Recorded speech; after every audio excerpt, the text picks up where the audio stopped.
ನಮಸ್ಕಾರ, ನಾನು ನಿಮ್ಮ ಭಾಗ್ಯನಾರಾಯಣ ಬೊಗ್ಗವರಪು. ನೀವು ನೋಡ್ತಾ ಇದ್ದೀರಿ ಸುದ್ದಿ ಸರ್ಕಲ್.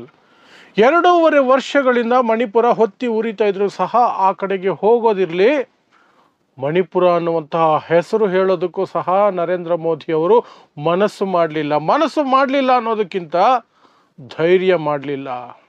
ತನ್ನ ಆಡಳಿತದಲ್ಲಿರುವಂತಹ ಒಂದು ರಾಜ್ಯದ ಬಗ್ಗೆ ಮಾತನಾಡೋದಕ್ಕೆ ಹೆದರಿದಂತಹ ಮೊಟ್ಟ ಮೊದಲ ಪ್ರಧಾನಮಂತ್ರಿ ಅಂತ ನಿರೂಪಣೆ ಮಾಡಿಕೊಂಡ್ರು. ಆದರೆ ಬಿಹಾರ ಚುನಾವಣೆಗಳಿದಾವಲ್ಲ, ಇತ್ತೀಚೆಗೆ ಅಮೆರಿಕದಿಂದ ಡೊನಾಲ್ಡ್ ಟ್ರಂಪಿಂದ ಒಂದಷ್ಟು ಹಿನ್ನಡೆಯಾಗಿದೆಯಲ್ಲ, ಅವಮಾನ ಆಗಿದೆಯಲ್ಲ, ಅದಕ್ಕೆಲ್ಲ ಪ್ಯಾಚಪ್ ಮಾಡಬೇಕು ಅನ್ನೋ ಉದ್ದೇಶಕ್ಕೆ ನಿನ್ನೆ ಮಣಿಪುರಕ್ಕೆ ಹೋಗಿದ್ರು ನಮ್ಮ ಮೋದಿಯವರು. 2.5 ವರ್ಷಗಳಿಂದ ಅಲ್ಲಿ ಮೈಥಿ ಮತ್ತು ಕುಕಿ ಸಮುದಾಯಗಳ ನಡುವೆ ನಡೀತಾ ಇರುವಂತಹ ಆ ಸಂಘರ್ಷದ ಬಗ್ಗೆ ನಿಮಗೆ ಗೊತ್ತೇ ಇದೆ. 260ಕ್ಕೂ ಹೆಚ್ಚು ಜನ ಇಲ್ಲಿವರೆಗೆ ಬಲಿಯಾಗಿದ್ದಾರೆ, ಲಕ್ಷಾಂತರ ಜನ ಮನೆ ಮಠ ಕಳ್ಕೊಂಡಿದ್ದಾರೆ, ಸಾಕಷ್ಟು ಜನ ಒದ್ದಾಡ್ತಿದ್ದಾರೆ.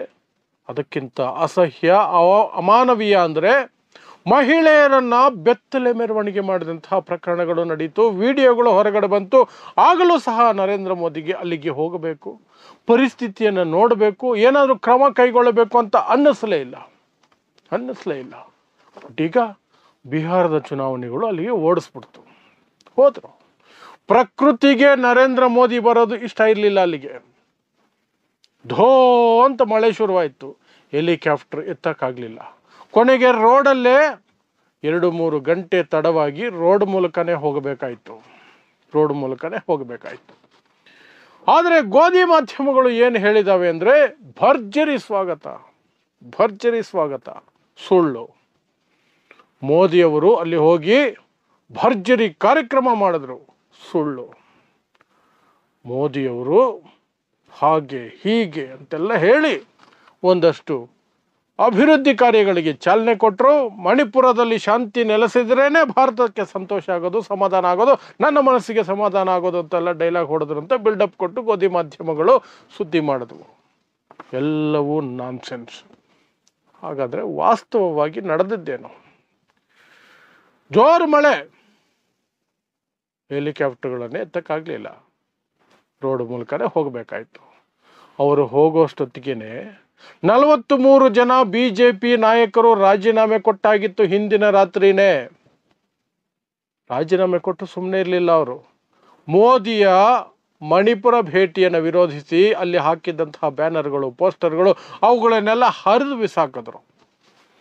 ಆಮೇಲೆ ನಾರ್ತ್ ಈಸ್ಟ್ ಅಂದ ತಕ್ಷಣ ಯಾರಾದರೂ ಒಬ್ಬರು ಅತಿಥಿ ಬಂದರೆ ಅಲ್ಲಿ ಫೇಮಸ್ ಏನು ಅಂದರೆ ಒಂದು ಬುಡಕಟ್ಟು ಜನಾಂಗದ ನೃತ್ಯಗಳನ್ನು, ಡ್ಯಾನ್ಸನ್ನು ಏರ್ಪಾಟು ಮಾಡ್ತಾರೆ. ಅಲ್ಲಿನ ಬುಡಕಟ್ಟು ನೃತ್ಯ ತಂಡಗಳು ನಿರಾಕರಿಸಿದವು. ಮೋದಿ ಮುಂದೆ ನಾವು ಪರ್ಫಾರ್ಮೆನ್ಸ್ ಮಾಡಲ್ಲ, ಕಣ್ಣಲ್ಲಿ ನೀರಿಟ್ಕೊಂಡು ಕುಣಿಯೋಕ್ಕಾಗೋದಿಲ್ಲ ಅಂತ ಡೈಲಾಗ್ ಹೊಡೆದ್ರು ಅವರು. ಕಣ್ಣಲ್ಲಿ ನೀರು ಇಟ್ಕೊಂಡು ಕುಣಿಯೋದಕ್ಕೆ ಆಗೋದಿಲ್ಲ ಅಂತ. ಹಾಗಾಗಿ ನರೇಂದ್ರ ಮೋದಿಗೆ ಸ್ವಾಗತ ಕೋರೋದಕ್ಕೆ ಯಾರೂ ಇರಲಿಲ್ಲ. ಇಲ್ಲದೆ ಹೋದರೆ ಏರ್ಪೋರ್ಟಲ್ಲೇ ಡ್ಯಾನ್ಸ್ ಮಾಡಿಸಿರೋರು ಯಾರೂ ಇಲ್ಲ. ಇನ್ನು ರೋಡ್ ಮೂಲಕ ಹೋಗಬೇಕಾದ್ರೆ ಸ್ಕೂಲುಗಳಿಂದ ಎಲ್ಲ ಮಕ್ಕಳನ್ನು ರೋಡಲ್ಲಿ ನಿಲ್ಲಿಸ್ಬಿಟ್ರು. ಒಬ್ಬನೇ ಒಬ್ಬ ಸಾರ್ವಜನಿಕ ಇಲ್ಲ ಆ ರೋಡಲ್ಲಿ, ನೀವು ನೋಡ್ಬೋದು. ಒಬ್ಬನೇ ಒಬ್ಬ ಸಾರ್ವಜನಿಕ ಇಲ್ಲ, ಬರೀ ಸ್ಕೂಲ್ ಮಕ್ಕಳು. ಪಾಪ ಅವ್ರನ್ನ ಆ ಮಳೆಯಲ್ಲಿ ಕರ್ಕೊಂಬಂದು ನಿಲ್ಲಿಸಿದ್ದಾರೆ. ಎಂಥ ಕ್ರೂರಿಗಳು ನೋಡಿ ಇವರು, ಎಂಥ ಕ್ರೂರಿಗಳು.